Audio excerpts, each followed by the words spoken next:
What began as a protest against the inappropriate use of force by a minority of police officers against people of color and the inadequate response of the criminal justice system to these incidents is turning into something more.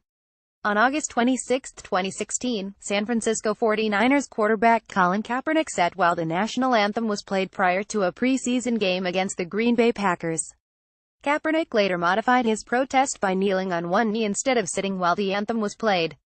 His protest has been emulated by other athletes in other sports at all levels of competition. 13 months later, Donald Trump got into the act. At a September 22, 2017, campaign rally in Alabama, Trump declared, "Wouldn't you love to see one of these NFL owners, when somebody disrespects our flag, to say, 'Get that son of a bitch off the field right now. Out, he's fired. He's fired. The only thing you could do better is, if you see it, even if it's one player, leave the stadium. I guarantee things will stop. Things will stop. Just pick up and leave. Pick up and leave." A Twitter storm from Trump followed. September 23. If a player wants the privilege of making millions of dollars in the NFL or other leagues, he or she should not be allowed to disrespect our great American flag or country and should stand for the national anthem. If not, you're fired. Find something else to do. September 24. If NFL fans refuse to go to games until players stop disrespecting our flag country, you will see change take place fast. Fire or suspend. September 24. NFL attendance and ratings are way down. Boring games, yes, but many stay away because they love our country. League should back US. September 24. Courageous patriots have fought and died for our great American flag. We must honor and respect it. Make America great again. September 25. Many people booed the players who kneeled yesterday, which was a small percentage of total. These are fans who demand respect for our flag. September 30. Very important that NFL players stand tomorrow, and always, for the playing of our national anthem. Respect our flag and our country. Then, on Sunday, October 8, in a move that was choreographed as carefully as the dropping of balloons at a political convention, Vice President Mike Pence walked out of a game between the Colts and 49ers in Indianapolis because several players knelt during the playing of the national anthem. This came after Pence had tweeted, "I stand with it POTUS Trump, I stand with our soldiers, and I will always stand for our flag and our national anthem."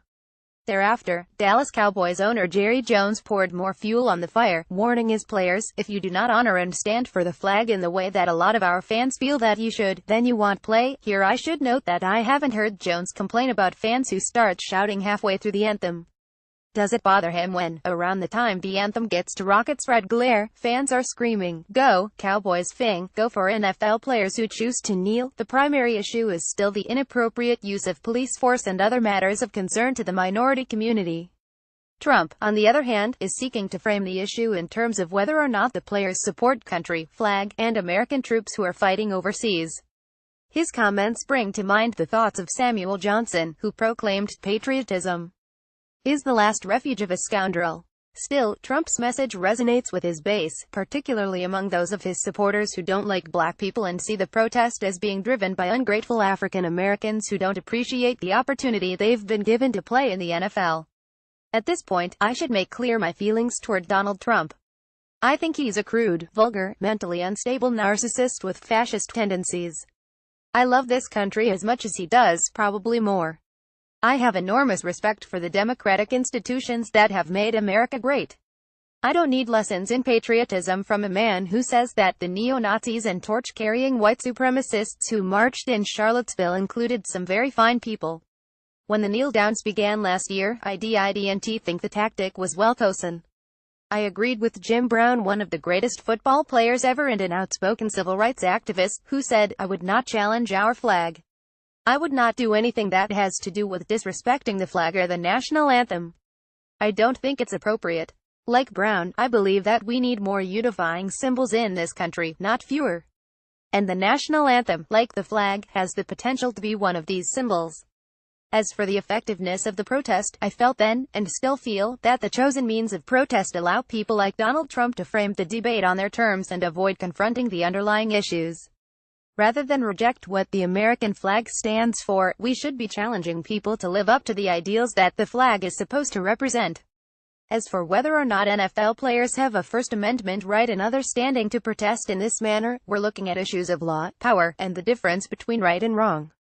You can't work for McDonald's and say Heil Hitler each time you give a hamburger to a customer. At least, I hope you can't.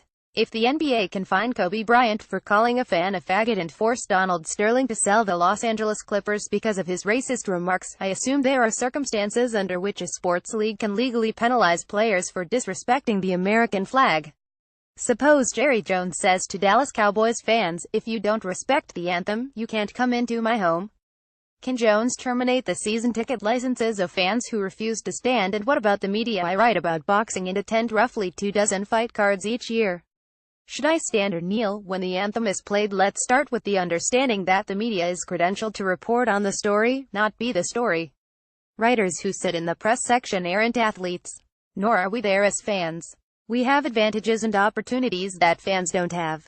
In return, there are limitations on our conduct. For example, it's inappropriate to openly root for or verbally denigrate an athlete from the press section.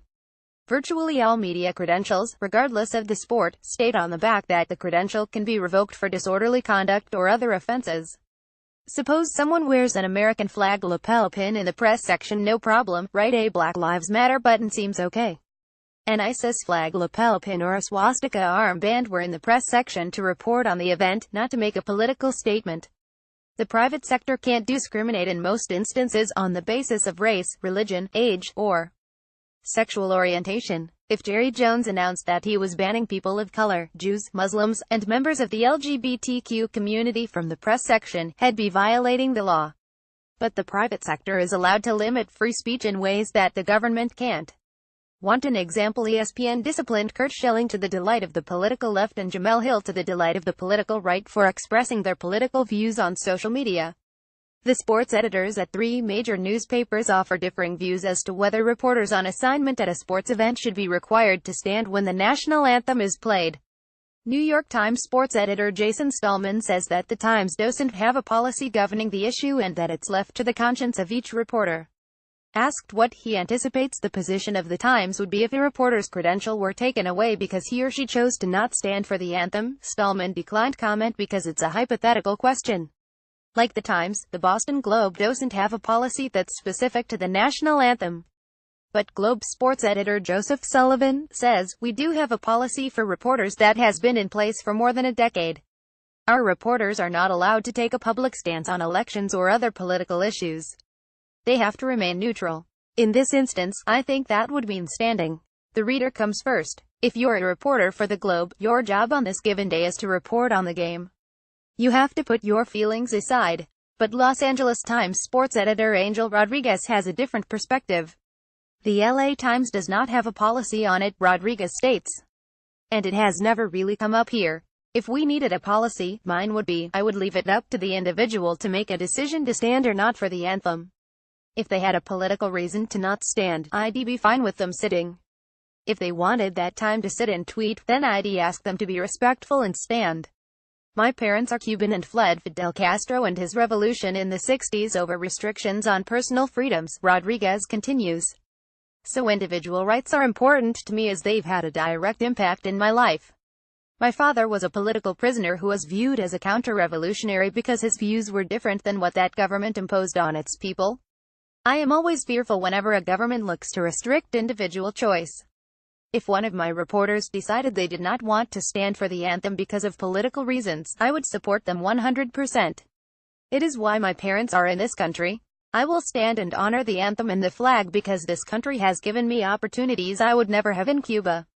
But I realize my experiences may be different than others. And suppose Jerry Jones or another owner refused to credential writers who knelt when the anthem was played. If we were denied a credential over this," Rodriguez answers, "then we'd raise it to the league promoters whoever and complain and hope to resolve it through negotiations. We'd involve the Associated Press Sports Editors Group and rally support from that organization and other media outlets. If that doesn't resolve it, then it'll be damned if I'd send another LA Times reporters to cover their event. Some things are more important than sports. There's a time-honored tradition in America of nonviolent civil disobedience to achieve social justice. The civil rights movement succeeded because tens of thousands of foot soldiers braved much more than the loss of a day's pay or being deprived of a press credential to achieve a desired goal. Responsible media are already under assault by the Trump administration. If Trump continues to force the issue, there may well come a time when standing for the national anthem is interpreted, not as a statement of respect for cherished American values but as a symbol of support for Donald Trump. If that time comes, I'll kneel. Kneeling under these circumstances would not be disrespectful to the American flag. It would be a statement of belief in what our country can and should be. In the words of Clarence Darrow, true patriotism hates injustice in its own land more than anywhere else. And a final thought, I'd like to see athletes who are kneeling for the national anthem also go out and register people to vote. Thomas Hauser can be reached by email at fauser@rcn.com. He is the author of The Trial of Patrolman Thomas Shea, published by 7 Stories Press, an account of the shooting death of a 10-year-old black child at the hands of a New York City police officer and the groundbreaking trial that followed. In 2004, the Boxing Writers Association of America honored Hauser with the Nat Fleischer Award for Career Excellence in Boxing Journalism. Check out more boxing news on video at the Boxing Channel. To comment on this article at the Fight Forum, click here. Share on Facebook, share on Twitter, share on Google.